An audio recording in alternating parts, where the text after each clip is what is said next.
Hello दोस्तों, कैसे हैं आप सभी लोग। उम्मीद है अच्छे होंगे, एकदम बढ़िया ज़बरदस्त होंगे। दोस्तों, कल की क्लास में एक क्वेश्चन था, भारत कला भवन। भारत कला भवन दोस्तों उत्तर प्रदेश में है, वाराणसी में था और 1996 लिखवा दिया था दोस्तों, उसे सही कर लेना। क्या है, 1920 में उसकी स्थापना की गई थी वाराणसी में, तो ये क्या है, सही कर लेना।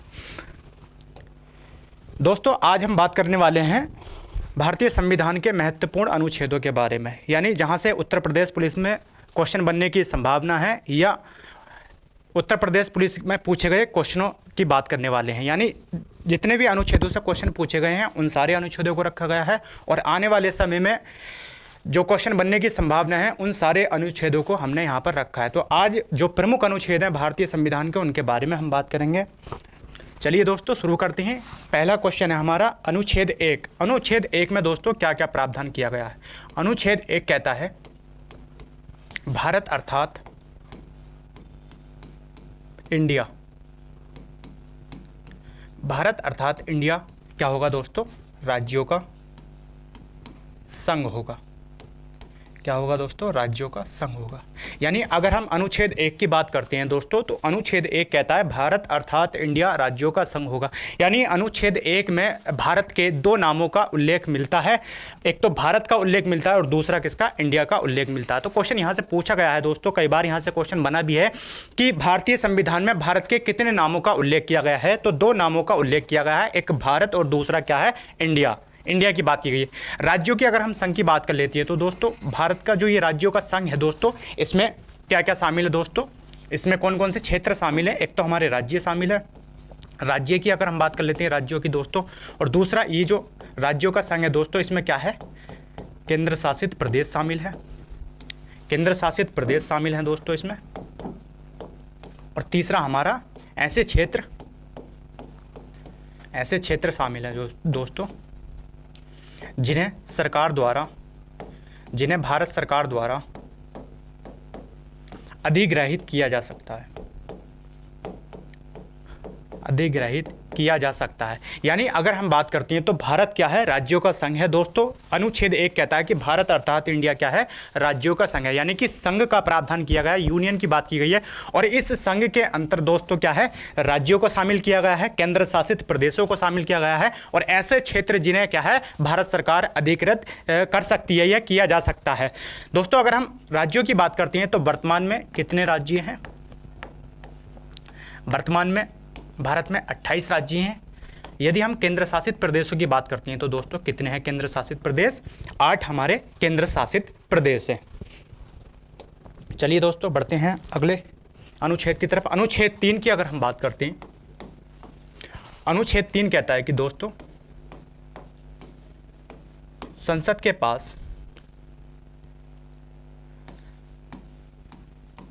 संसद नए राज्यों का गठन कर सकती है दोस्तों। क्या कर सकती है, गठन। यानी संसद के पास ऐसे अधिकार हैं कि संसद नए राज्यों का निर्माण कर सकती है, नए राज्यों का गठन कर सकती है। कैसे कर सकती है दोस्तों, किसी राज्य की सीमा को बढ़ाकर, किसी राज्य की सीमा को बढ़ाकर, किसी राज्य की दोस्तों सीमा को घटाकर कर सकती है। क्या कर सकती है, किसी राज्य की सीमा को बढ़ाकर कर सकती है, किसी राज्य की सीमा को घटाकर कर सकती है दोस्तों।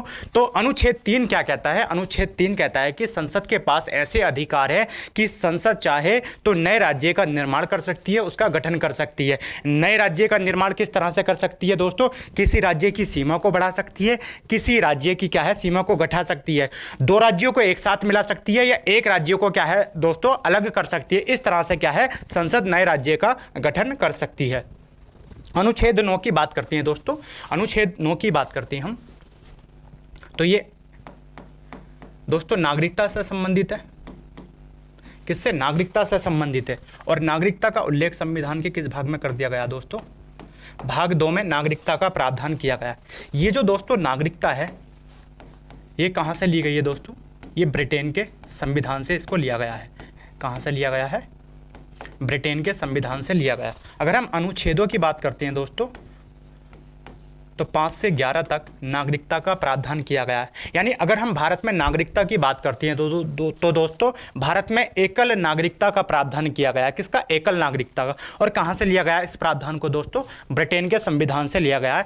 भारतीय संविधान के भाग 2 में नागरिकता का प्रावधान किया गया है। कहाँ से? अनुच्छेद 5 से लेकर अनुच्छेद 11 तक नागरिकता का प्रावधान किया गया है। अनुच्छेद 9 क्या कहता है दोस्तों? अनुच्छेद 9 कहता है कि यदि कोई व्यक्ति किसी दूसरे देश की नागरिकता ग्रहण कर लेता है, क्या कर लेता है दोस्तों? नागरिकता ग्रहण कर लेता है किसी दूसरे देश की,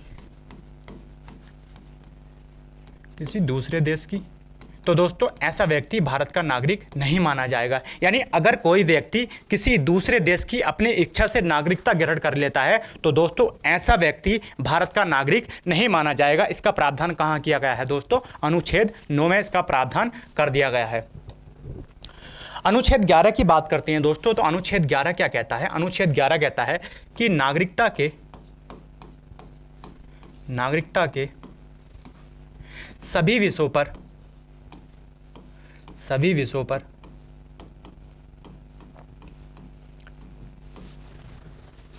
कानून बनाने का अधिकार, क्या दोस्तों?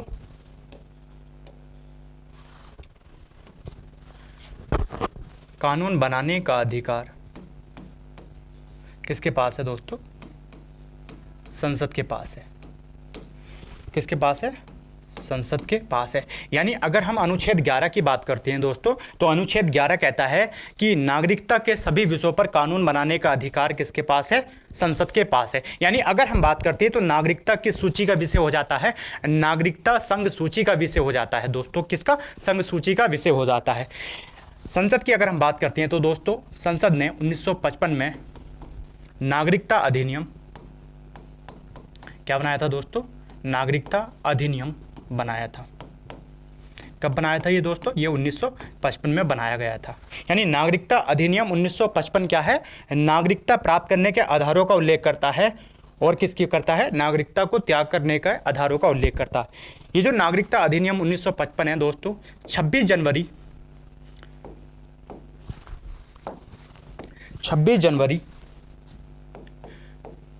1950 के बाद कौन व्यक्ति भारत का नागरिक होगा, कौन व्यक्ति भारत का नागरिक नहीं होगा, इनका प्रावधान कहाँ कर दिया गया है दोस्तों? ये नागरिकता अधिनियम 1955 में कर दिया गया है। नागरिकता अधिनियम 1955 में नागरिकता को प्राप्त करने के दोस्तों कितने आधारों का उल्लेख कर दिया गया है?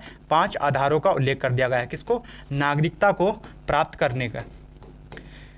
करने की अगर हम बात करते हैं तो नागरिकता अधिनियम 1955 में कितने आधारों का उल्लेख कर दिया गया है दोस्तों? 5 आधारों का उल्लेख किया गया है। कौन कौन से हैं दोस्तों? पहला है हमारा जन्म के द्वारा नागरिकता। जन्म के द्वारा नागरिकता की बात की गई है। फिर दूसरा हमारा किसकी बात की गई है दोस्तों? वंश के द्वारा नागरिकता। वंश के द्वारा नागरिकता।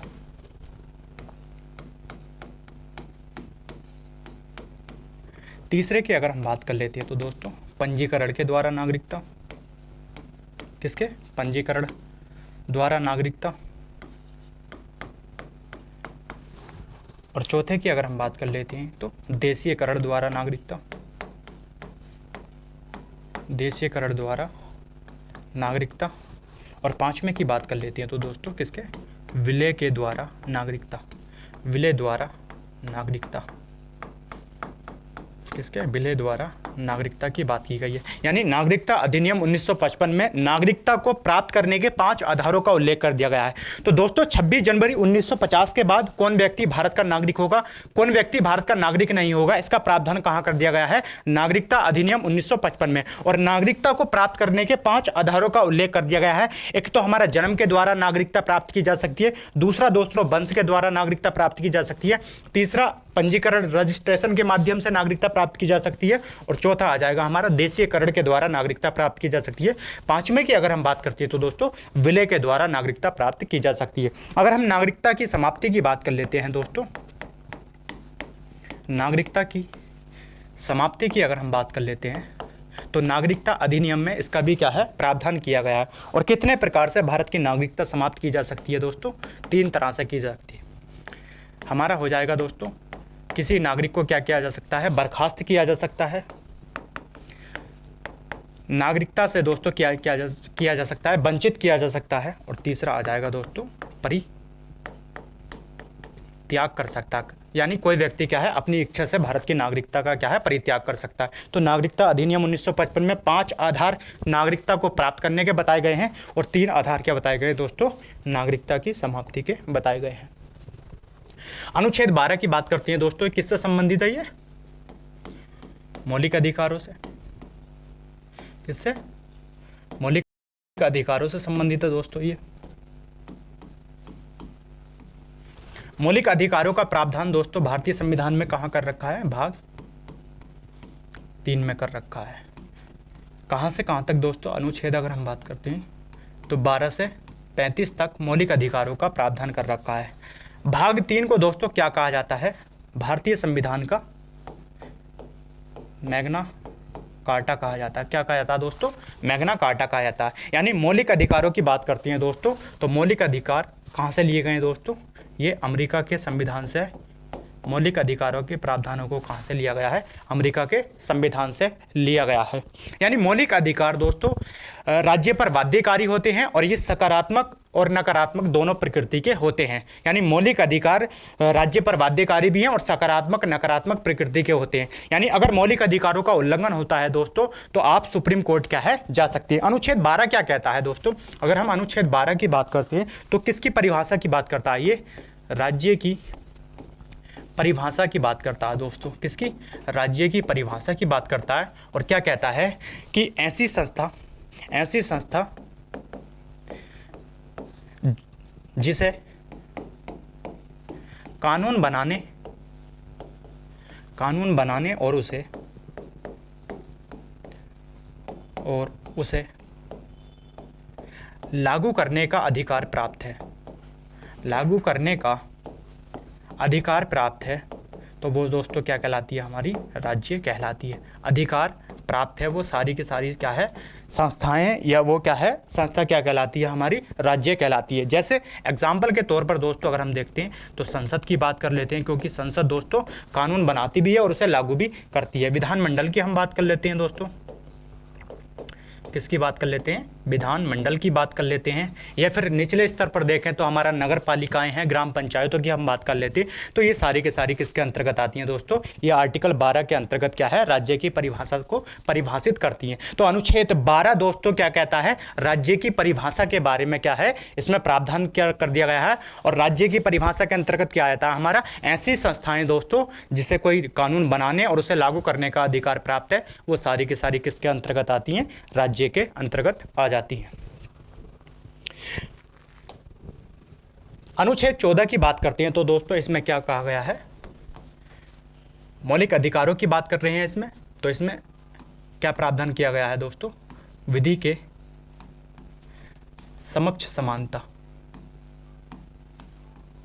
विधि के समक्ष समानता की बात की गई है। यानी अगर हम दोस्तों मौलिक अधिकारों की बात कर रहे हैं तो मौलिक अधिकारों के बारे में दोस्तों आपको पता होना चाहिए कि मूल संविधान में मौलिक अधिकार 7 प्रकार के थे और वर्तमान में 6 प्रकार के मौलिक अधिकार है। यानी 44वां संविधान संशोधन 1978 के माध्यम से संपत्ति का जो मौलिक अधिकार था उसको दोस्तों अब विधिक अधिकार बना दिया गया है। तो अनुच्छेद 14 क्या कहता है, विधि के समक्ष समानता और क्या है, विधियों के समान संरक्षण की बात करता है। किसकी, संरक्षण की बात करता है दोस्तों। ये जो विधि के समक्ष समानता है इसका प्रावधान कहाँ से लिया गया है, इसका प्रावधान ब्रिटेन के संविधान से लिया गया है।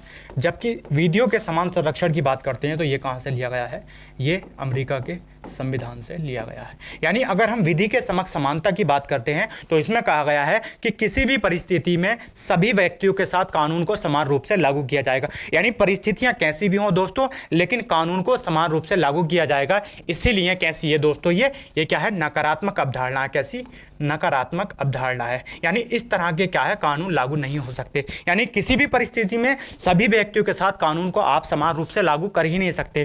फॉर एग्जाम्पल के तौर पर अगर हम देखें दोस्तों, एक व्यक्ति एक हमने रेस कराई है दोस्तों, और उस रेस में दोस्तों एक फिजिकली हैंडीकैप्ड है और एक नॉर्मल व्यक्ति है। अगर हम उन दोनों में रेस कराएंगे तो जरा सी बात है दोस्तों, जो फिजिकली हैंडीकैप्ड है वो रेस क्या है, नहीं जीत पाएगा। इसका मतलब यह है कि अगर परिस्थितियां समान नहीं है तो कानून को आप समान रूप से लागू कर ही नहीं सकते। जबकि दूसरी में अगर हम बात करते हैं, जो विधियों के समान संरक्षण की बात की गई है, इसमें कहा गया है कि परिस्थितियां अगर समान है तो कानून को समान रूप से लागू कर सकते हैं। यानी अगर परिस्थितियां सभी के अकॉर्डिंग है तो फिर वहां पर क्या है, कानून को समान रूप से लागू कर सकते हैं। और ये कैसी अवधारणा है दोस्तों, ये सकारात्मक अवधारणा है। कैसी अवधारणा दोस्तों, ये सकारात्मक अवधारणा, यानी इस तरह से क्या है किया जा सकता है। यानी अगर हम दो व्यक्तियों में रेस करा रहे हैं और दोनों दोस्तों नॉर्मल व्यक्ति हैं, यानी कि हेल्थी व्यक्ति हैं दोनों, तो फिर क्या है, उनके लिए परिस्थितियां क्या है, समान है, और उन पर क्या है, जो भी कानून लागू किया जाएगा वो समान रूप से लागू किया जाएगा। इसलिए दोनों में अंतर समझिएगा। विधि के समक्ष समानता कहता है, ये कैसा है, नकारात्मक अवधारणा है, और विधियों के समान संरक्षण की बात करते हैं तो ये सकारात्मक अवधारणा। यानी विधि के समक्ष समानता जो है ब्रिटेन से ली गई है, जबकि विधियों के समान संरक्षण की बात करते हैं अमेरिका से लिया गया। इसमें कहा गया कि परिस्थितियां कैसी भी हो कानून को समान रूप से लागू किया जाएगा, जबकि विधियों के समान संरक्षण कहता है कि समान परिस्थितियां होंगी, कानून को तभी क्या है, समान रूप से लागू किया जाएगा। अनुच्छेद 16 की अगर हम दोस्तों बात करते हैं, अनुच्छेद 16 क्या कहता है, अनुच्छेद 16 कहता है दोस्तों, जाति, धर्म, लिंग, जन्म स्थान, निवास स्थान, निवास स्थान, उद्भव आदि के आधार पर रोजगार में भेदभाव नहीं किया जाएगा, भेदभाव नहीं किया जाएगा दोस्तों। यानी अनुच्छेद 16 की बात करते हैं तो अनुच्छेद 16 कहता है कि किसी भी व्यक्ति को क्या है, जाति, धर्म, लिंग, जन्म स्थान, उद्भव यानी कि उद्भव में रोजगार के आधार पर कोई भेदभाव नहीं किया जाएगा। यानी किसी भी व्यक्ति के साथ, भारत में रहने वाले किसी भी नागरिक के साथ, जो भारत का नागरिक है दोस्तों, यानी जाति, धर्म, लिंग, जन्म स्थान, मूल वंश की बात करते हैं दोस्तों, मूल वंश और क्या है, उद्भव के आधार पर किसी भी व्यक्ति के साथ रोजगार में क्या है, कोई भेदभाव नहीं किया जाएगा। ये कौन कहता है, ये भारतीय संविधान का अनुच्छेद 16 कहता है। अनुच्छेद अगर हम 17 की बात करते हैं दोस्तों, तो अनुच्छेद 17 क्या कहता है, अस्पृश्यता की बात करता है दोस्तों, किसकी, छुआछूत की बात करता है। यानी जाति के आधार पर, किसके दोस्तों, जाति के आधार पर, धर्म के आधार पर, लिंग के आधार पर, मूल वंश के आधार पर दोस्तों, किसके, मूल वंश के आधार पर, जाति, धर्म, लिंग, मूल वंश के आधार पर आप क्या है, किसी भी व्यक्ति के साथ दोस्तों छुआछूत नहीं कर सकते। यानी अस्पृश्यता दंडनीय अपराध है, किसके तहत, अनुच्छेद 17 के तहत।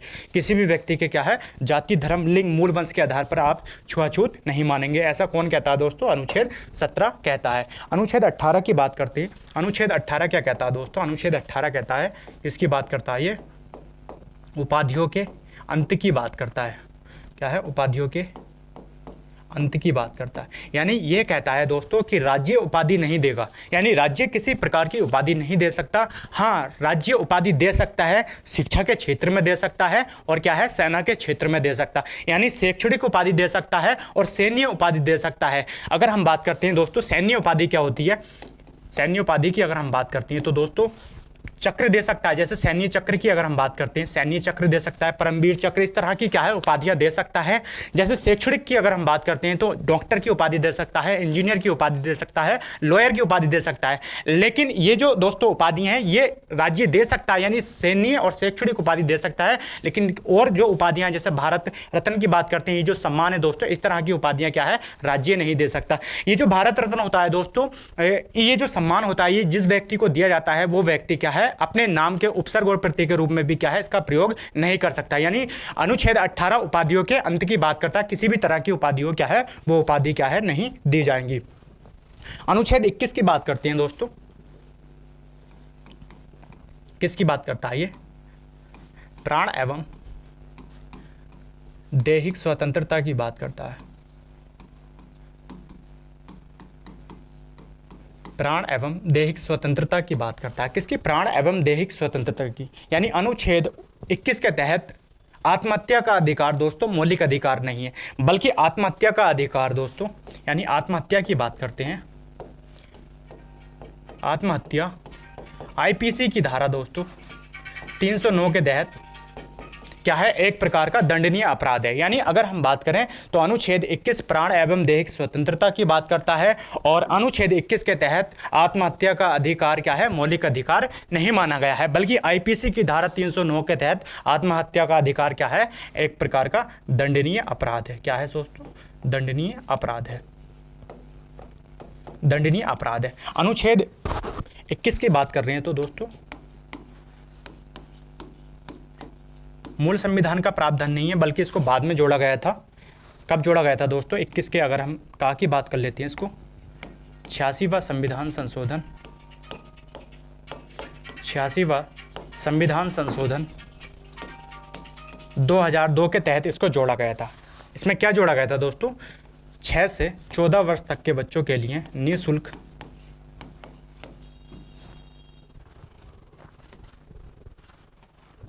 क्या था दोस्तों? 6 से 14 वर्ष तक के बच्चों के लिए निःशुल्क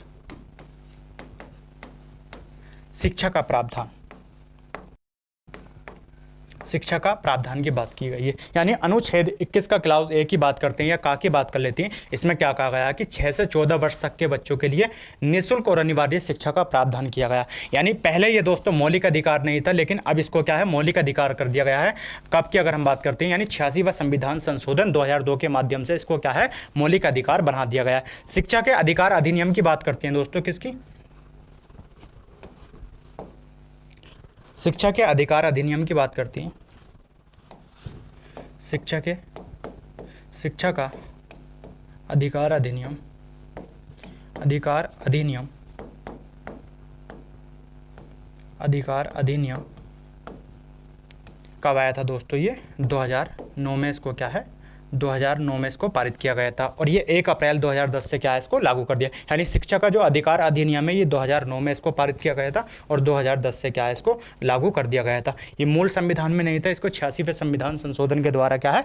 कह दिया गया था कि 6 से 14 वर्ष तक के बच्चों को निःशुल्क और अनिवार्य शिक्षा दी जाएगी। दोस्तों अनुच्छेद 24 की अगर हम बात करते हैं तो इसमें क्या प्रावधान कर दिया गया है? इसमें कह दिया गया है कि 14 वर्ष तक के बच्चों को कारखानों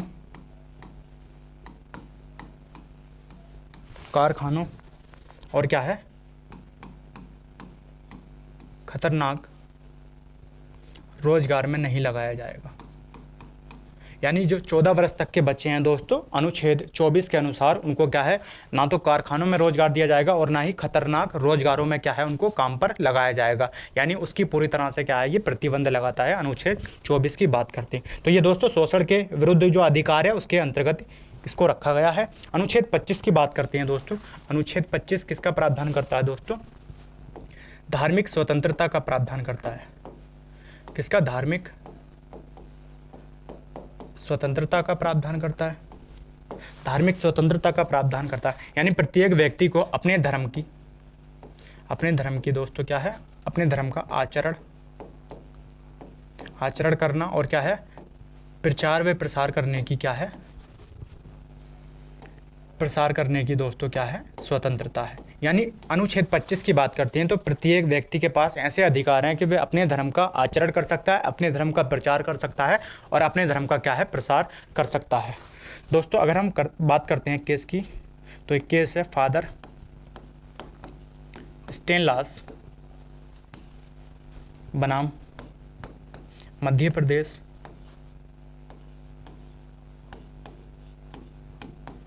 उन्नीस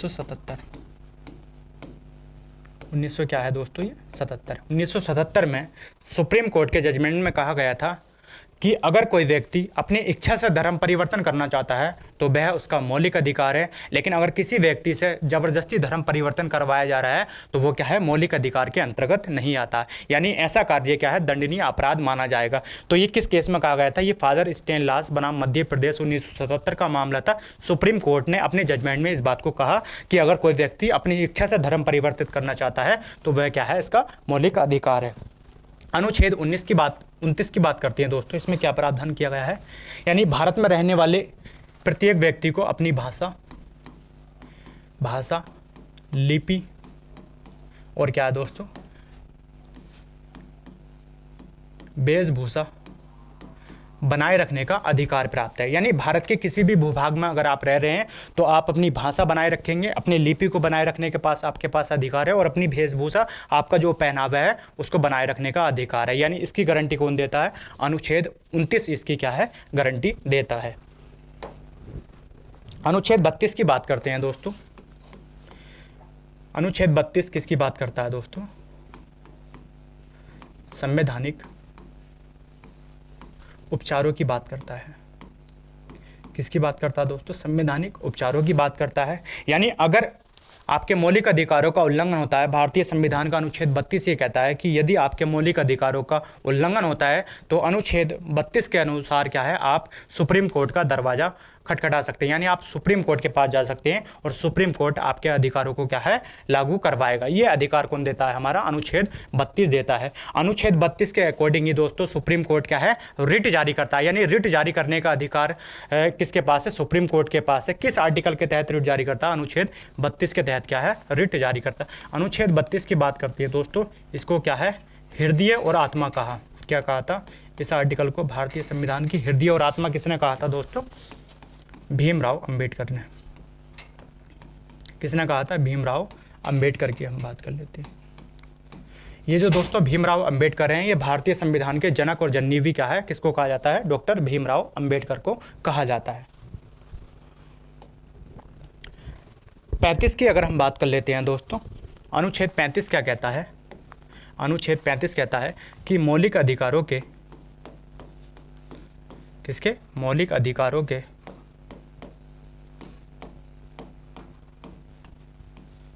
सभी विषयों पर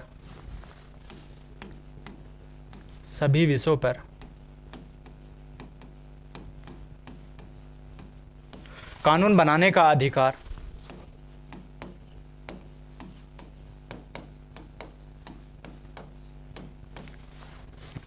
किसके पास है दोस्तों,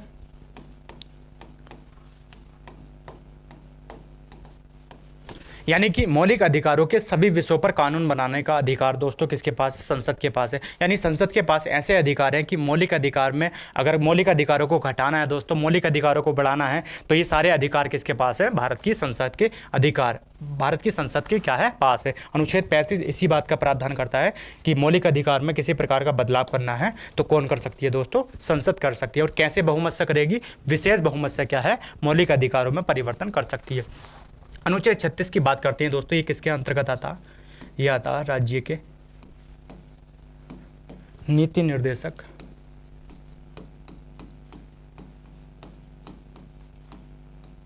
किसके, राज्य के नीति निर्देशक तत्वों के अंतर्गत आता।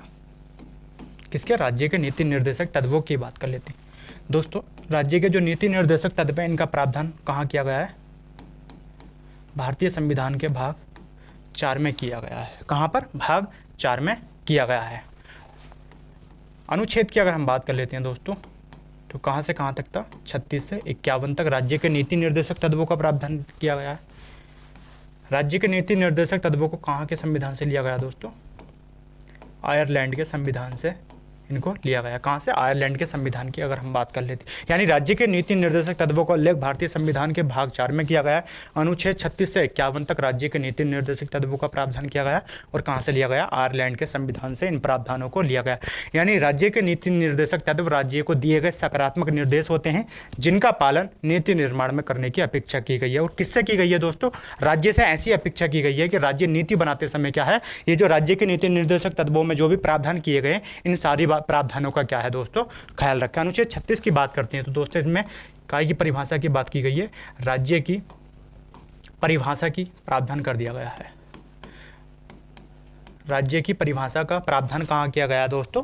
अनुच्छेद 36 में किया गया। और ये कहा गया है कि जो परिभाषा अनुच्छेद 12 में दे रखी है राज्य की, वही परिभाषा अनुच्छेद क्या है 36 में दे रखी है। यानी अलग से परिभाषा को क्या है परिभाषित नहीं किया गया है अनुच्छेद 36 में, बल्कि अनुच्छेद 36 में ये कहा गया है कि राज्य की जो परिभाषा अनुच्छेद 12 में दे रखी है मौलिक अधिकार के अंतर्गत, वही राज्य के नीति निर्देशक तत्व के अंतर्गत क्या है अनुच्छेद 36 में राज्य की परिभाषा दे रखी है। तो दोस्तों राज्य की परिभाषा हमारी जो 12 में, और 12 में क्या दे रखी थी दोस्तों? यानी ऐसी संस्था जिसे कानून बनाने और उसे लागू करने का अधिकार प्राप्त है, वो सारे के सारे क्या कहलाते हैं? राज्य कहलाते हैं।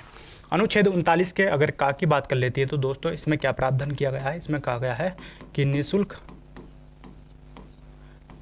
निःशुल्क कानूनी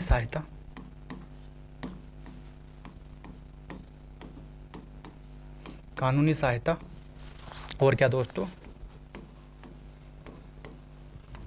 समान न्याय की प्राप्ति।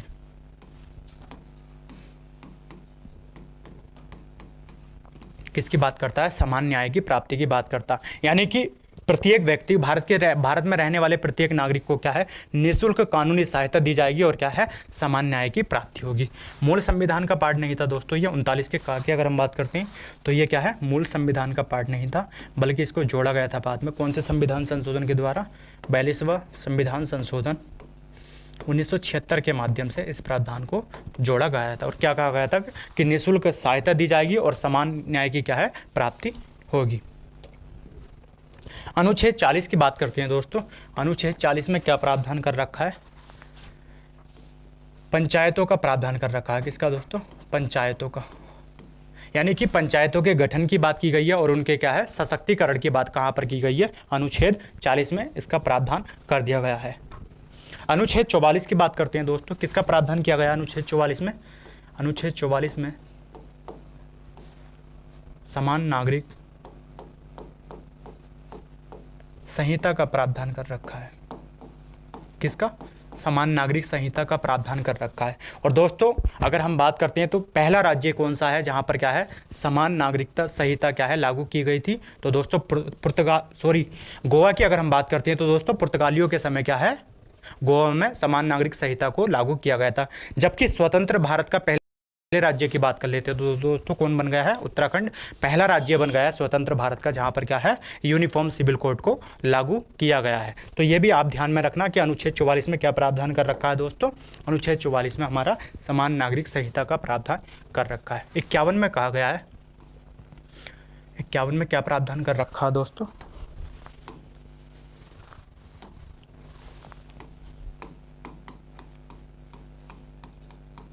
अंतर्राष्ट्रीय शांति की बात की गई है और किसकी बात की गई है दोस्तों?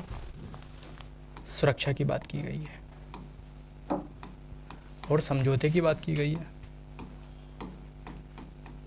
यानी कि राज्य ऐसी नीतियां बनाएगा जिससे दोस्तों क्या है अंतर्राष्ट्रीय शांति को बढ़ावा मिल सके और क्या है अंतर्राष्ट्रीय सुरक्षा को बढ़ावा मिल सके और दोस्तों क्या है अंतर्राष्ट्रीय समझौते को क्या है बढ़ावा मिल सके। यानी राज्य से ऐसी अपेक्षाएं की जा रही है कि राज्य नीति बनाते समय ऐसी बातों का ख्याल रखेगा जिससे क्या है अंतर्राष्ट्रीय सुरक्षा हमारी बने रहे, अंतर्राष्ट्रीय शांति बनी रहे और अंतर्राष्ट्रीय क्या है समझौते भी होते रहे।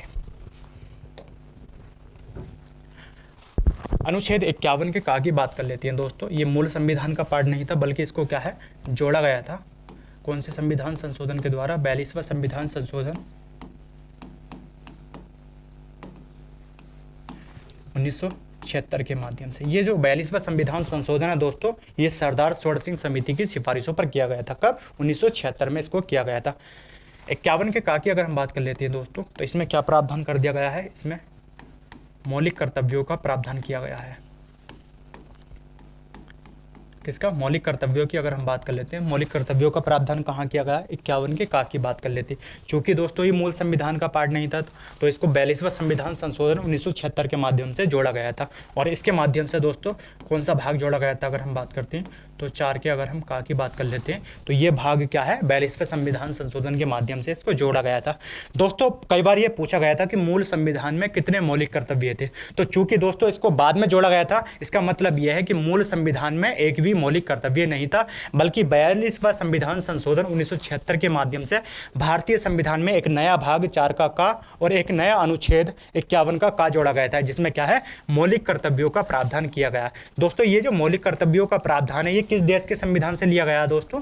ये कहाँ से लिया गया है? ये रूस के संविधान से इसको लिया गया है। यानी मूल संविधान की बात करते हैं तो एक भी मौलिक कर्तव्य नहीं था, लेकिन अगर हम 42वें संविधान संशोधन 1976 के माध्यम की बात करते हैं तो दोस्तों इस संशोधन के माध्यम से भारतीय संविधान में कितने मौलिक कर्तव्यों को जोड़ा गया था? तो इस संशोधन के माध्यम से दोस्तों 10 कर्तव्यों को जोड़ा गया था। कितने?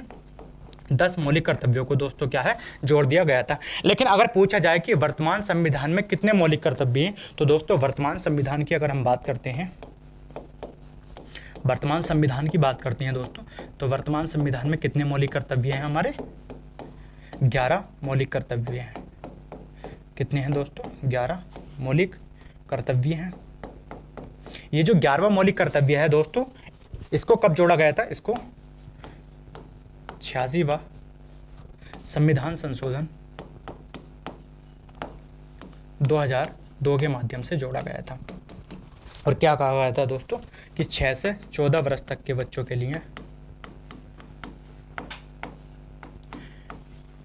लिए क्या है दोस्तों, निःशुल्क और क्या है, अनिवार्य शिक्षा की बात की गई है। यानी कि 6 से 14 वर्ष तक के बच्चों के लिए निःशुल्क और अनिवार्य शिक्षा का प्रावधान कर दिया गया है। निःशुल्क और अनिवार्य शिक्षा का क्या है, प्रावधान कर दिया गया है। तो दोस्तों यहाँ से कई बार क्वेश्चन पूछा गया है कि मूल संविधान में कितने मौलिक कर्तव्य थे, तो ये बात ध्यान रखना कि मूल संविधान में एक भी मौलिक कर्तव्य नहीं था। पूछा जाए कि वर्तमान संविधान में कितने मौलिक कर्तव्य हैं, तो वर्तमान संविधान में 11 मौलिक कर्तव्य। पूछा जाए कि 11वां मौलिक कर्तव्य किस संविधान संशोधन के तहत जोड़ा गया था, 86वां संविधान संशोधन 2002 के माध्यम से इसको जोड़ा गया था। और पूछा जाए कि 42वां संविधान संशोधन 1976 के माध्यम से कितने मौलिक कर्तव्यों को जोड़ा गया था, तो कितने को जोड़ा गया था? 10 मौलिक कर्तव्यों को जोड़ा गया था। कई बार क्वेश्चन ये भी पूछा गया है कि 42वां संविधान संशोधन किस समिति की सिफारिशों पर किया गया था, तो दोस्तों किस समिति की सिफारिशों पर किया गया था? सरदार सरोवर सिंह समिति की सिफारिशों पर किया गया था। और ये जो मौलिक कर्तव्यों का प्रावधान है, ये दोस्तों कहां से लिया गया है? रूस से लिया गया है। 52 की अगर हम बात करते हैं दोस्तों, 52 में किसका प्रावधान कर दिया गया है? अनुच्छेद 52 में राष्ट्रपति पद का प्रावधान किया गया है। राष्ट्रपति पद का प्रावधान कहाँ कर दिया गया था दोस्तों? अनुच्छेद 52 में कर दिया गया है। ये जो राष्ट्रपति का पद है दोस्तों, ये देश का क्या है? सर्वोच्च पद है। सर्वोच्च पद की बात करते हैं दोस्तों, भारत का जो राष्ट्रपति होता है वह भारत का क्या है? प्रथम नागरिक होता है। तो अनुच्छेद 52 में भारत के राष्ट्रपति पद का प्रावधान किया गया है। अनुच्छेद 54 की अगर हम बात करते हैं तो दोस्तों इसमें क्या प्रावधान कर दिया गया है? इसमें राष्ट्रपति के निर्वाचक मंडल का प्रावधान किया गया है। किसका? निर्वाचक मंडल का प्रावधान किया गया दोस्तों। यानी राष्ट्रपति के निर्वाचक मंडल का प्रावधान कहाँ किया गया दोस्तों? तो राष्ट्रपति के निर्वाचक मंडल का प्रावधान अनुच्छेद 54 में किया गया। और राष्ट्रपति का निर्वाचक मंडल में दोस्तों कौन कौन होते हैं, यानी कि कौन कौन लोग भाग लेते हैं इसमें? संसद के सभी निर्वाचित सदस्य भाग लेते हैं दोस्तों। सभी निर्वाचित सदस्य भाग लेते हैं। इसके बाद दोस्तों सभी राज्यों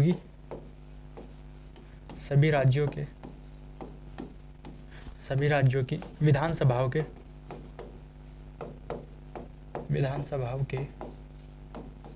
निर्वाचित सदस्य भाग लेते हैं। कौन भाग लेते हैं दोस्तों? निर्वाचित सदस्य भाग लेते हैं। यानी कि राष्ट्रपति का जो निर्वाचन होता है दोस्तों निर्वाचक मंडल के द्वारा होता है, और राष्ट्रपति के निर्वाचक मंडल में संसद के सभी निर्वाचित सदस्य भाग लेते हैं और सभी राज्यों की विधानसभाओं के निर्वाचित सदस्य भाग लेते हैं। दोस्तों राष्ट्रपति के निर्वाचन में मनोनीत सदस्य भाग नहीं लेते हैं। 70वें संविधान संशोधन, किसके? 70वां संविधान संशोधन 1992 के माध्यम से ये प्रावधान कर दिया गया था दोस्तों कि दिल्ली और क्या है? पौंडीचेरी विधानसभा के निर्वाचित सदस्य क्या है भाग लेंगे। यानी मूल संविधान में तो ऐसा प्रावधान नहीं किया गया था, लेकिन 70वां संविधान संशोधन 1992 के माध्यम से प्रावधान कर दिया गया था कि राष्ट्रपति के निर्वाचक मंडल में दिल्ली और क्या है पौंडीचेरी विधानसभा के निर्वाचित सदस्य भी भाग लेंगे। तो दोस्तों ये बात ध्यान रखना, अनुच्छेद 54 में राष्ट्रपति के निर्वाचन की बात की गई है, और निर्वाचन किसके द्वारा किया था, निर्वाचक मंडल के द्वारा किया जाता है। और निर्वाचक मंडल में कौन कौन लोग क्या है भाग लेते हैं, संसद के सभी निर्वाचित सदस्य भाग लेते हैं, सभी राज्यों की विधानसभाओं के निर्वाचित सदस्य भाग लेते हैं, और दिल्ली और पौंडीचेरी विधानसभाओं के निर्वाचित सदस्य भी दोस्तों क्या है राष्ट्रपति के निर्वाचन में भाग लेते हैं। 56 की बात करते हैं दोस्तों, तो राष्ट्रपति के कार्यकाल की बात करता है ये, राष्ट्रपति के कार्यकाल की बात करता है दोस्तों। और राष्ट्रपति का कार्यकाल कितना होता है दोस्तों, 5 वर्ष का राष्ट्रपति का कार्यकाल होता है। इससे पहले राष्ट्रपति को दोस्तों महाभियोग के द्वारा पद से हटाया जा सकता है। यानी कार्यकाल की अगर हम बात करें तो कार्यकाल का प्रावधान भारतीय संविधान के अनुच्छेद 56 में कर रखा है। राष्ट्रपति के वेतन की बात करते हैं तो दोस्तों राष्ट्रपति का वेतन कितना होता है, 5 लाख रुपए होता है। यानी 5 साल का कार्यकाल होता है और 5 लाख रुपए राष्ट्रपति का वेतन होता है। 5 साल से पहले दोस्तों राष्ट्रपति को महाभियोग के द्वारा उसके पद से हटाया जा सकता है। अनुच्छेद 58 की अगर हम बात करते हैं दोस्तों, अनुच्छेद 58 में राष्ट्रपति बनने की योग्यता का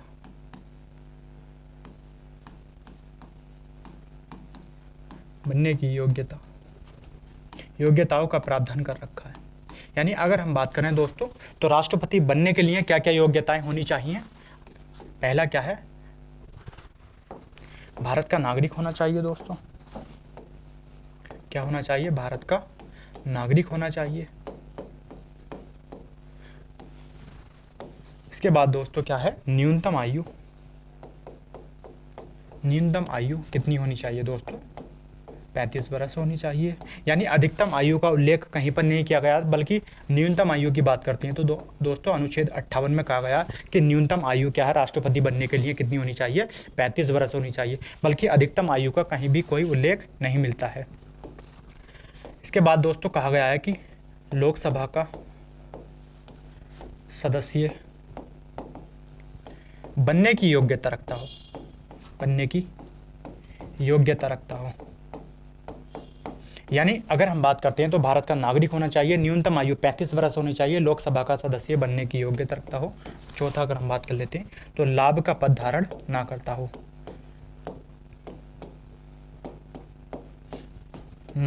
यानी कि लाभ का पद धारण ना करता हो, लाभ के पद पर नहीं होना चाहिए। तो ये क्या है, राष्ट्रपति बनने की योग्यताएं हैं। राष्ट्रपति बनने की क्या क्या योग्यताएं, भारत का नागरिक होना चाहिए, न्यूनतम आयु 35 वर्ष होनी चाहिए दोस्तों, लोकसभा का सदस्य बनने की योग्यता रखता हो, लाभ का पद धारण ना करता हो। अनुच्छेद 60 की अगर हम बात करते हैं तो किसकी बात करता है दोस्तों, ये राष्ट्रपति की शपथ की बात करता है। यानी कि अगर हम बात करें तो राष्ट्रपति की शपथ का प्रावधान कहाँ कर रखा है दोस्तों, अनुच्छेद 60 में कर रखा है। और राष्ट्रपति को शपथ दोस्तों कौन दिलाता है, सुप्रीम कोर्ट का मुख्य न्यायाधीश दिलाता है। अगर मुख्य न्यायाधीश दोस्तों उस समय उपस्थित नहीं है तो उसकी अनुपस्थिति में सुप्रीम कोर्ट का वरिष्ठतम न्यायाधीश राष्ट्रपति को शपथ दिलाता है। किस बात की शपथ लेता है, कई बार क्वेश्चन यहाँ से पूछा गया, राष्ट्रपति किस बात की शपथ लेता है, तो दोस्तों संविधान की रक्षा की शपथ लेता है और लोगों के कल्याण की शपथ लेता है। तो राष्ट्रपति किसकी शपथ लेता है, संविधान की रक्षा और क्या है, लोगों के कल्याण की शपथ लेता है। राष्ट्रपति को शपथ कौन दिलाता है, सुप्रीम कोर्ट का मुख्य न्यायाधीश। अगर मुख्य न्यायाधीश उपस्थित नहीं है तो दोस्तों सुप्रीम कोर्ट का वरिष्ठतम न्यायाधीश क्या है, राष्ट्रपति को शपथ दिलाता है। अनुच्छेद 61 की बात करते हैं तो दोस्तों किसकी बात करता है, ये राष्ट्रपति पर महाभियोग के प्रावधान की बात करता है। यानी राष्ट्रपति को उसके कार्यकाल से पहले क्या है, महाभियोग के द्वारा हटाया जा सकता है दोस्तों। और महाभियोग लगाने का एकमात्र आधार क्या है दोस्तों, संविधान का उल्लंघन। क्या है, संविधान का उल्लंघन। यानी अगर दोस्तों किसी भी राष्ट्रपति को उसके कार्यकाल से पहले हटाना है तो फिर क्या करना पड़ेगा, क्या है, अगर ऐसा राष्ट्रपति संविधान का उल्लंघन करता है तो उसको दोस्तों संसद क्या है, महाभियोग के द्वारा उसे पद से हटा सकती है उसके कार्यकाल से पहले। यानी कि महाभियोग का प्रावधान, इम्पीचमेंट का प्रावधान कहाँ कर रखा है, अनुच्छेद 61 में इम्पीचमेंट का प्रावधान कर रखा है। अनुच्छेद 63 की अगर हम बात करते हैं दोस्तों, उपराष्ट्रपति पद का प्रावधान कर रखा है। उपराष्ट्रपति पद की अगर हम बात कर लेते हैं दोस्तों, इसका प्रावधान कहाँ कर रखा है? अनुच्छेद 63 में कर रखा है। भारत का दोस्तों क्या है? ये दूसरा सर्वोच्च पद है। क्या है? दूसरा सर्वोच्च पद है। यानी उपराष्ट्रपति का जो पद है दोस्तों, ये भारत का दूसरा क्या है? सर्वोच्च पद है। अनुच्छेद 64 की बात करते हैं दोस्तों। अनुच्छेद 64 में क्या कर रखा है कि उपराष्ट्रपति, जो भारत का उपराष्ट्रपति होता है दोस्तों, उपराष्ट्रपति होता है, ये क्या होता है? राज्यसभा का पदेन सभापति होता है। पदेन सभापति होता है। यानी अनुच्छेद 64 कहता है कि जो उपराष्ट्रपति होता है भारत का, वो राज्यसभा का पदेन सभापति होता है। लेकिन दोस्तों ये जो उपराष्ट्रपति है, अगर ये कार्यवाहक राष्ट्रपति के रूप में कार्य करता है तो फिर उस समय क्या है? ये राज्यसभा का पदेन सभापति नहीं होता, बल्कि ये क्या है? कार्यवाहक राष्ट्रपति होता है। यानी उसे ये सारी पावर प्राप्त होती हैं जो कि एक राष्ट्रपति को होती हैं। तो अनुच्छेद किसकी बात करता है? उपराष्ट्रपति की बात करता है, जो कि राज्यसभा का क्या होता है? पदेन सभापति होता है। अनुच्छेद 69 की बात करते हैं दोस्तों। ये किसका प्रावधान करता है? ये उपराष्ट्रपति की शपथ का प्रावधान करता है। किसकी शपथ का प्रावधान करता है दोस्तों?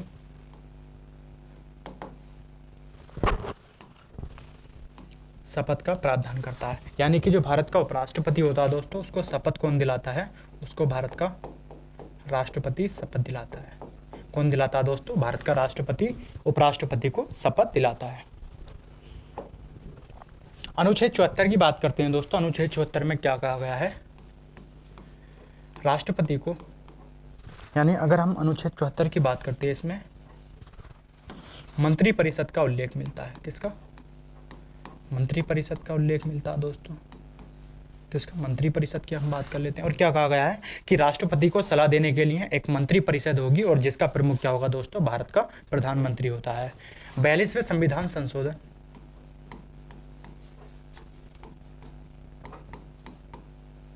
42वां संविधान संशोधन 1976 के माध्यम से यह प्रावधान कर दिया गया था कि मंत्रिपरिषद के द्वारा राष्ट्रपति को दी गई सलाह राष्ट्रपति पर क्या है? बाध्यकारी होगी।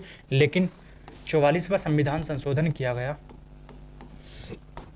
1978 में, और ये प्रावधान कर दिया गया कि मंत्रिपरिषद यदि राष्ट्रपति को सलाह देती है तो राष्ट्रपति एक बार मंत्रिपरिषद की सलाह को पुनर्विचार के लिए लौटा सकता है। लेकिन दूसरी बार अगर मंत्रिपरिषद सलाह देती है राष्ट्रपति को, तो ऐसी सलाह मानने के लिए राष्ट्रपति क्या है? बाध्यकारी है।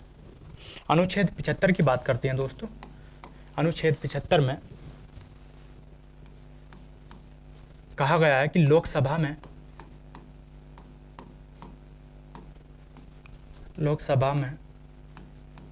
बहुमत दल के नेता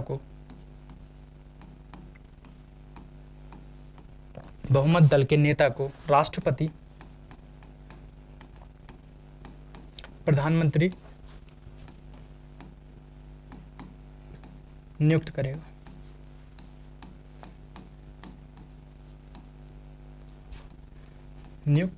यानी कि अनुच्छेद 75 क्या कहता है कि लोकसभा में बहुमत दल के नेता को भारत का राष्ट्रपति प्रधानमंत्री नियुक्त करता है और भारत का राष्ट्रपति प्रधानमंत्री को शपथ दिलाता है। प्रधानमंत्री की सलाह पर दोस्तों राष्ट्रपति अन्य मंत्रियों की नियुक्ति करता है और उन्हें शपथ भी क्या है? दिलाता है। तो अनुच्छेद 75 यही कहता है कि प्रधानमंत्री की नियुक्ति किसके द्वारा की जाती है? राष्ट्रपति के द्वारा की जाती है। और कैसे व्यक्ति की जाती है? जिसे क्या है? लोकसभा में बहुमत दल का विश्वास प्राप्त होता है। अनुच्छेद 76 की बात करते हैं दोस्तों। किसका प्रावधान कर दिया गया है? महान्यायवादी पद का प्रावधान किया गया। कहाँ पर किया गया दोस्तों? अनुच्छेद 76 में महान्यायवादी पद का प्रावधान कर दिया गया। नियुक्ति की बात करते हैं दोस्तों। इसकी नियुक्ति किसके द्वारा की जाती है दोस्तों? महान्यायवादी की नियुक्ति किसके द्वारा की जाती है? राष्ट्रपति के द्वारा की जाती है। राष्ट्रपति के द्वारा की जाती है। कार्यकाल की अगर हम बात कर लेते हैं दोस्तों, कार्यकाल क्या होता है दोस्तों? ये राष्ट्रपति के प्रसाद पर्यंत पद धारण करता है। यानी कि इसका कोई निश्चित कार्यकाल नहीं होता है। जब तक राष्ट्रपति की इच्छा रहती है तब तक ये क्या है? पद पर बना रहता है। योग्यता की अगर हम बात कर लेते हैं दोस्तों, तो क्या होना चाहिए दोस्तों? सुप्रीम कोर्ट का न्यायाधीश बनने की योग्यता होनी चाहिए। कार्य की अगर हम बात कर लेते हैं दोस्तों, क्या होती हैं दोस्तों, विभिन्न न्यायालयों में क्या है, भारत सरकार का पक्ष रखता है। और भारत सरकार को क्या है, कानूनी सलाह कौन देता है दोस्तों, भारत का महान्यायवादी क्या है, सलाह देता है। 88 में दोस्तों, अनुच्छेद 88 की अगर हम बात करते हैं तो क्या है, महान्यायवादी के अधिकारों का उल्लेख किया गया है। यानी महान्यायवादी के पास ऐसे अधिकार हैं दोस्तों कि वह संसद की कार्यवाही में भाग ले सकता है, बोल भी सकता है दोस्तों, लेकिन क्या है, मतदान नहीं कर सकता। क्यों? क्योंकि ये किसी भी सदन का सदस्य नहीं होता, इसलिए दोस्तों क्या है, ये मतदान नहीं कर सकता। तो कई बार पूछा गया है कि ऐसा कौन सा विधि अधिकारी है जिसे संसद की कार्यवाही में भाग लेने का अधिकार है, तो दोस्तों कौन है, महान्यायवादी है। अनुच्छेद 80 की बात करते हैं दोस्तों, तो किसका प्रावधान की बात करता है, ये राज्यसभा के बारे में बात करता है। किसके, राज्यसभा की अगर हम बात करते हैं, राज्यसभा का प्रावधान कहाँ कर रखा, अनुच्छेद 80 में कर रखा। राज्यसभा की गठन की अगर हम बात कर लेते हैं दोस्तों, गठन कब किया गया था इसका, 3 अप्रैल 1952 को राज्यसभा का गठन किया गया था। यानी अगर हम राज्यसभा के सदस्यों की अगर हम बात करें दोस्तों, सदस्यों की अगर हम बात करें तो अधिकतम सदस्य कितने हो सकते हैं दोस्तों, 250 हो सकते हैं। 250 अधिकतम सदस्य हो सकते हैं। इनमें से क्या दोस्तों, 238 राज्यों की विधानसभाओं से निर्वाचित होकर जाएंगे, जबकि 12 सदस्य क्या है, राष्ट्रपति द्वारा क्या होंगे दोस्तों, मनोनीत होंगे। और ये जो 12 सदस्य होते हैं दोस्तों, ये किससे संबंधित होने चाहिए, कला से संबंधित होने चाहिए, विज्ञान से, साहित्य से, और क्या है, समाज सेवा से। इससे दोस्तों समाज सेवा की हम बात कर लेते हैं। यानी कि अगर हम बात करते हैं, जो राष्ट्रपति 12 सदस्यों को राज्यसभा में मनोनीत करता है दोस्तों, ये कला से संबंधित होने चाहिए, विज्ञान से, साहित्य से, और क्या है, समाज सेवा से संबंधित होने चाहिए। लेकिन अगर हम वर्तमान की बात करते हैं तो दोस्तों हो गई क्या है, हमारी अधिकतम सदस्यों की बात, अधिकतम सदस्यों की बात हो गई। लेकिन वर्तमान की बात करते हैं दोस्तों, तो वर्तमान में राज्यसभा में कितने सदस्य हैं, वर्तमान में दोस्तों कितने हैं, 245। कितने हैं दोस्तों, 245 सदस्य हैं। कितने हैं, 245 सदस्य हैं। इनमें से दोस्तों 233 सदस्य राज्यों की विधानसभाओं से निर्वाचित होकर गए हैं, जबकि 12 सदस्य क्या है, राष्ट्रपति द्वारा मनोनीत है। क्या है, राष्ट्रपति द्वारा मनोनीत है। वर्तमान में 245 से 233 दोस्तों राज्यों की विधानसभाओं से निर्वाचित होकर गए हैं, जबकि 12 सदस्य क्या है, राष्ट्रपति के द्वारा मनोनीत होते हैं। 81 की अगर हम बात करते हैं दोस्तों, 81 में किसका प्रावधान किया गया है, लोकसभा का प्रावधान किया गया है। लोकसभा का प्रावधान किया गया। लोकसभा के गठन की बात करते हैं दोस्तों, लोकसभा का गठन कब किया गया था, 17 अप्रैल 1952 को लोकसभा का गठन किया गया था। जबकि संसद की बैठक की बात कर लेते हैं दोस्तों, प्रथम बैठक कब की गई थी संसद की अगर हम बैठक की बात कर लेते हैं तो प्रथम बैठक कब की गई थी, प्रथम बैठक कब की गई थी दोस्तों, 13 मई 1952 को की गई थी। कब, 1952 में की गई थी संसद की प्रथम बैठक, 13 मई 1952 को। 3 अप्रैल 1952 को राज्यसभा का गठन किया गया था, 17 अप्रैल 1952 को लोकसभा का गठन किया गया था, जबकि 13 मई 1952 को इनकी क्या है, बैठक की गई थी। तो 81 में दोस्तों क्या है, लोकसभा का प्रावधान किया गया है। लोकसभा के अगर हम अधिकतम सदस्यों की बात करते हैं दोस्तों, अधिकतम सदस्यों की अगर हम बात कर लेते हैं तो कितने हैं दोस्तों, ये 550 हैं। इन 550 में से दोस्तों 530 सदस्य क्या है, राज्यों के लिए हैं। यानी कि कितनी सीटें हैं वर्तमान में, 550। सॉरी दोस्तों, अधिकतम कितनी सीटें हो सकती हैं, 550 हो सकती हैं। इनमें से क्या है, 530 राज्यों के लिए हैं, जबकि 20 सीटें किसके लिए हैं, केंद्र शासित प्रदेशों के लिए। किसके लिए, केंद्र शासित प्रदेशों के लिए हैं। वर्तमान की अगर हम बात करते हैं दोस्तों, किसकी, वर्तमान की बात कर लेते हैं। वर्तमान में कितनी सीटें हैं दोस्तों,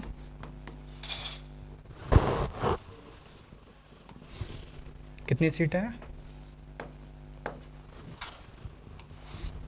वर्तमान में, हमारी 543 सीटें हैं दोस्तों। कितनी, 543 सीटें हैं। इनमें से दोस्तों 530 सीटें कहाँ से हैं, राज्यों से हैं, जबकि 13 सीटों की अगर हम बात कर लेते हैं दोस्तों, 13 सीटें कहाँ से हैं? केंद्र शासित प्रदेशों से। कहाँ से? केंद्र शासित प्रदेशों से। तो लोकसभा में अधिकतम सीटें कितनी है दोस्तों? 550 हैं। इनमें से 530 राज्यों के लिए हैं, जबकि 20 क्या है? केंद्र शासित प्रदेशों के लिए हैं। वर्तमान में 543 सीटें हैं, जिनमें से 530 क्या है? राज्यों के लिए हैं, और 13 क्या है सीटें दोस्तों? केंद्र शासित प्रदेशों के लिए हैं। अनुच्छेद 85 की बात करते हैं दोस्तों। अनुच्छेद 85 क्या कहता है कि संसद के बैठकों के बीच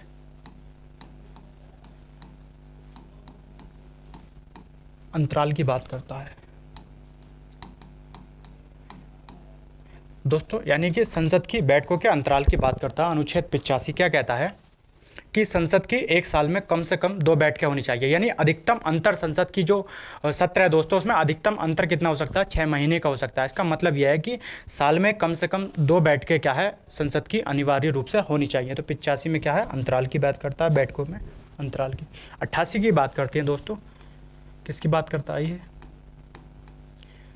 मंत्रियों के अधिकारों की बात करता है दोस्तों।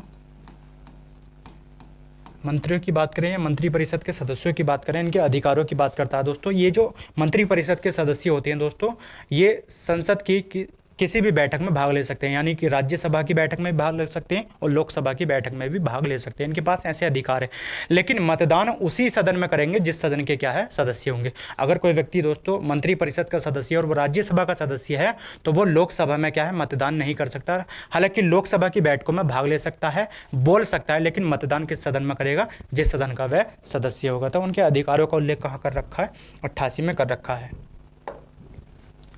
अनुच्छेद 98 की बात करते हैं दोस्तों। संसद के किसकी बात की गई है? सचिवालय की बात की गई है। किसकी? सचिवालय की बात की गई है। यानी कि संसद के प्रत्येक सदन का अपना सचिवालय होता है, यानी राज्यसभा का अपना सचिवालय होगा और क्या है? लोकसभा का अपना क्या है? सचिवालय होता है। सचिवालय का दोस्तों प्रमुख कौन होता है? महासचिव होता है। महासचिव क्या है? इसका प्रमुख होता है। अगर लोकसभा का महासचिव है तो उसकी नियुक्ति कौन करेगा दोस्तों? अध्यक्ष करेगा। और राज्यसभा का महासचिव है तो उसकी नियुक्ति कौन करता है दोस्तों? सभापति के द्वारा उसकी नियुक्ति की जाती है।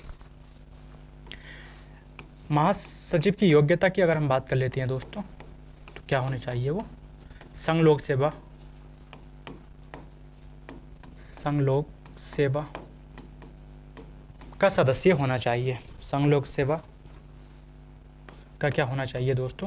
सदस्य होना चाहिए। यानी कि अगर हम बात करें योग्यता की, तो कैसे व्यक्ति को क्या है? महासचिव बनाया जाता है, जो संघ लोक सेवा आयोग का क्या होता है? सदस्य होता है। अनुच्छेद 108 की बात करते हैं दोस्तों, तो ये किसकी बात करता है? ये संयुक्त अधिवेशन की बात करता है। किसकी? संयुक्त अधिवेशन की बात करता है दोस्तों। यानी संसद की 2 सदनों के बीच अगर किसी प्रस्ताव को लेकर क्या है? मतभेद हो जाता है, तो ऐसी परिस्थिति में दोस्तों क्या है? राष्ट्रपति के पास अनुच्छेद 108 के तहत यह अधिकार है कि राष्ट्रपति संयुक्त अधिवेशन बुला सकता है। लेकिन दोस्तों क्या है? धन विधेयक के संदर्भ में क्या है? संयुक्त अधिवेशन बुलाने का प्रावधान नहीं है। क्या है?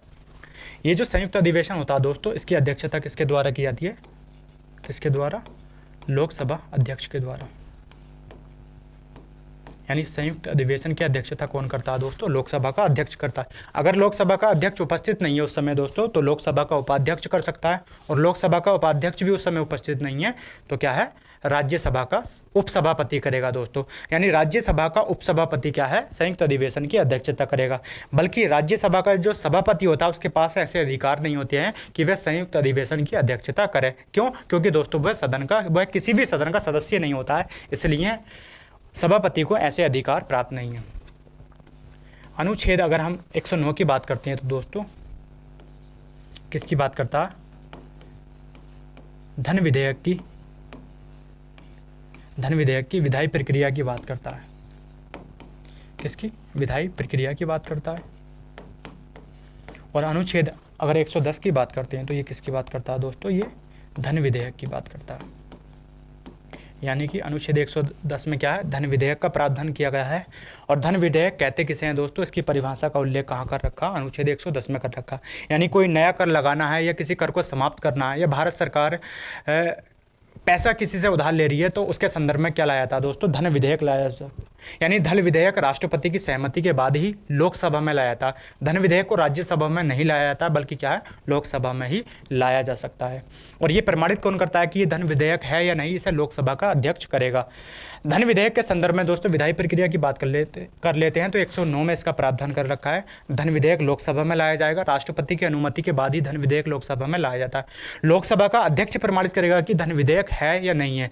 लोकसभा से पारित होने के बाद दोस्तों ये राज्यसभा में जाता है। राज्यसभा के पास ये केवल 14 दिनों तक रहता है। अगर 14 दिनों के अंदर राज्यसभा धन विधेयक को पास करती है तब तो सही है दोस्तों, अगर नहीं भी पारित करती है तो ये क्या है, राज्यसभा से स्वयं पारित मान लिया जाता है। अगर राज्यसभा किसी प्रकार का परामर्श देती है तो दोस्तों लोकसभा ऐसा परामर्श मानने के लिए बाध्यकारी नहीं है, उसकी इच्छा है मान भी सकती है, क्या है, नहीं भी मान सकती है। तो 109 में क्या है, धन विधेयक की विधायी प्रक्रिया का उल्लेख कर रखा है, जबकि 110 में क्या है, धन विधेयक का परिभाषा की बात की गई है।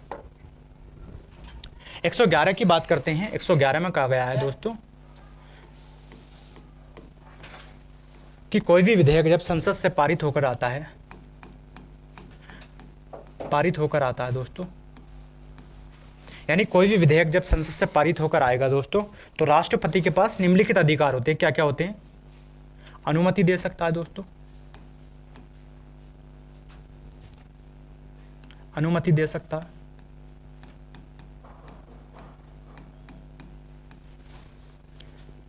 अनुमति नहीं दे सकता,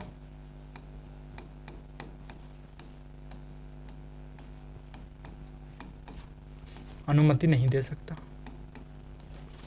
पुनर्विचार के लिए भी लौटा सकता है। क्या है? पुनर्विचार के लिए वापस लौटा सकता है,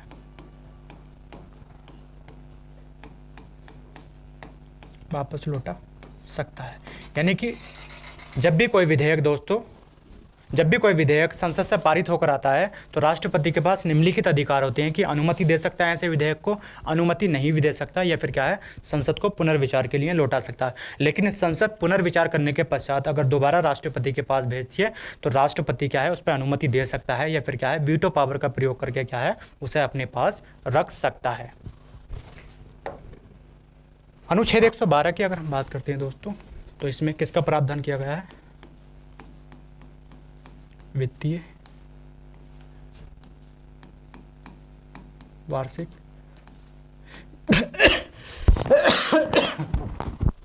विवरण का प्रावधान कर रखा है। किसका? वित्तीय वार्षिक विवरण का प्रावधान कहाँ कर रखा है? 112 में, जिसे हम क्या है, बजट कहते हैं। यानी आम बोलचाल में क्या कहते हैं, इसको हम क्या है, बजट कहते हैं। तो दोस्तों 112 में किसका प्रावधान कर रखा है? बजट का प्रावधान कर रखा है। पूछा जाता है, कई बार क्वेश्चन पूछा गया है कि भाई बजट सबसे पहले किसने पेश किया था। यानी अगर हम बजट के जनक की बात करते हैं, किसके? बजट के जनक की, भारत में बजट के जनक की बात करते हैं तो कौन है दोस्तों? जेम्स विल्सन है, विल्सन है। जबकि स्वतंत्र भारत का प्रथम बजट किसने पेश किया था? किसका? स्वतंत्र भारत का, स्वतंत्र भारत का प्रथम बजट किसने पेश किया था दोस्तों? षणमुखम। किसने? षणमुखम चेट्टी के द्वारा पेश किया गया था, चेट्टी के द्वारा पेश किया गया था। जबकि गणतंत्र भारत की अगर हम बात करते हैं, गणतंत्र भारत का प्रथम बजट किसने पेश किया था? जॉन मंथाई के द्वारा। किसके?